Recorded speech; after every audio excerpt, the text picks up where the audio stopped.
on va faire des macarons aujourd'hui. Donc il y a deux façons de faire des macarons. La base, c'est toujours un mélange de poudre d'amande et de sucre glace auquel on va incorporer une meringue. Là, les deux façons, en fait, ça va être sur la meringue. On peut faire une meringue qu'on dit française, où en fait on va monter des blancs en neige et on va mettre du sucre en poudre. Ou alors faire une meringue italienne. Donc on va monter des blancs en neige, sauf qu'au lieu de mettre du sucre en poudre, on va mettre du sucre cuit, c'est-à-dire du sucre qu'on va cuire avec de l'eau à une certaine température.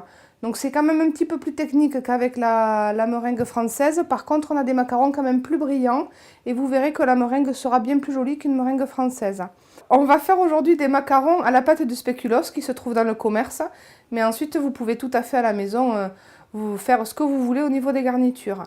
On va avoir donc besoin pour faire les macarons de 300 g de poudre d'amande, 300 g de sucre glace, du blanc d'œuf. Il va nous falloir d'abord 90 g, puis ensuite il nous faudra 102 g de blanc d'œuf. Il nous faudra de l'eau, donc il va nous en falloir 60 g, et puis du sucre 240 g. On va faire à peu près une centaine de coques, donc ça fera à peu près 50 macarons. On va d'abord mélanger 300 g de poudre d'amande avec 300 g de sucre glace. Je vais ajouter à ça 90 g de blanc d'œuf. Souvent, en voulant bien faire, en fait, on prend des œufs extra frais en se disant ça va être super pour ma recette. Là, ce qu'il faudra plutôt, c'est utiliser des œufs qui ont déjà quelques jours. Donc là, j'incorpore le blanc d'œuf et je vais mélanger avec une spatule en bois jusqu'à obtenir une sorte de pâte. Ça va ressembler à une pâte d'amande. Donc maintenant, il nous reste à faire une meringue italienne pour qu'ensuite on puisse l'incorporer à la pâte qu'on vient de préparer. Cette meringue italienne, en fait, il va falloir donc mettre du sucre et de l'eau à chauffer. Donc c'est 240 g de sucre avec 60 g d'eau. Et il faudra qu'en fait, on la mette sur des blancs qui seront tout juste montés. Donc je vais commencer à battre mes blancs. Je suis à 118 degrés. Donc là, je vais incorporer mon sucre à mes blancs. Donc je le fais couler, ni trop doucement, ni trop vite. Et là, je vais fouetter jusqu'à ce que le saladier redevienne la température de ma main. Ça, c'est vraiment la meringue, c'est-à-dire que si on n'avait pas envie de faire des macarons, on ne s'occupe pas de la première partie. On parfume ça en fait avec quelques gouttes d'extrait ou d'essence ou avec des zestes de citron. On le met sur du papier sulfurisé et on le met au four à peu près 3/4 d'heure, 1 heure à 80-100 degrés. De temps en temps, on ouvre la porte du four pour faire sortir la vapeur d'eau et avoir des meringues bien croustillantes. Je vais maintenant passer à l'étape du macaronnage, c'est-à-dire que je vais intégrer cette meringue à la pâte.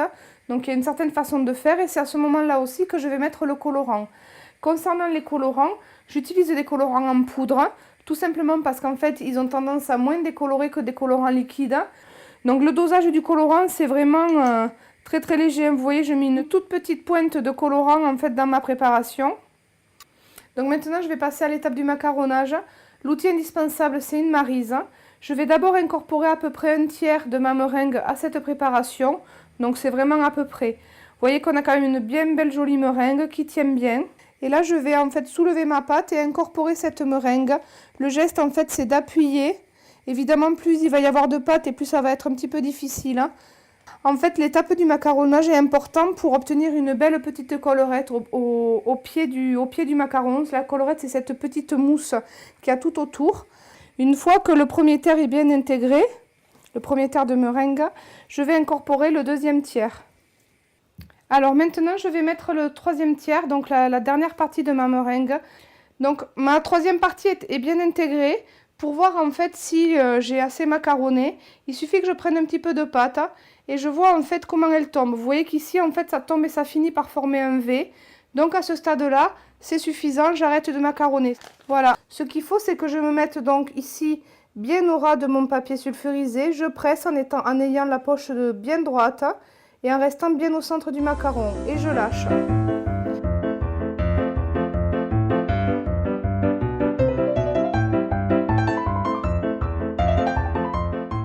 On va laisser croûter les macarons. C'est vrai que si vous avez un petit balcon ou un petit jardin, avec un beau temps, en 10 minutes, un quart d'heure, cette petite croûte se formera. Alors que quand il va pleuvoir, il faudra bien 3/4 d'heure, 1 heure. Donc là, nos macarons ont séché. Comme vous pouvez le voir, en fait, si j'appuie un petit peu sur le macaron, on voit qu'il y a une petite croûte qui s'est formée. Donc là, il est temps de les mettre en cuisson. Par rapport au four, ce qu'il faut, c'est que le four soit entre 142 et 152 degrés.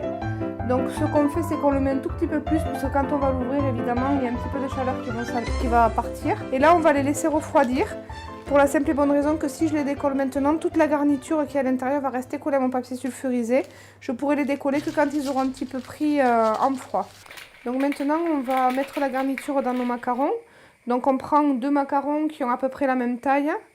On va prendre un petit peu de garniture. Donc ici, c'est de la pâte de spéculoos qu'on achète déjà toute prête au supermarché. On va déposer un petit point de cette pâte. Et ensuite, on va venir sur le dessus, appuyer. Et on a un macaron tout prêt à manger. Donc cette recette, en fait, me vient de l'atelier de cuisine gourmande. Et le macaron sera toujours meilleur le lendemain. Parce qu'en fait, la garniture à l'intérieur va apporter un petit peu d'humidité et va ramollir le macaron. Voilà, c'est fini. Maintenant, il ne reste plus qu'à les grignoter avec un bon petit thé ou enfin voilà, entre copines, en famille. C'était ma petite recette et puis régalez-vous bien.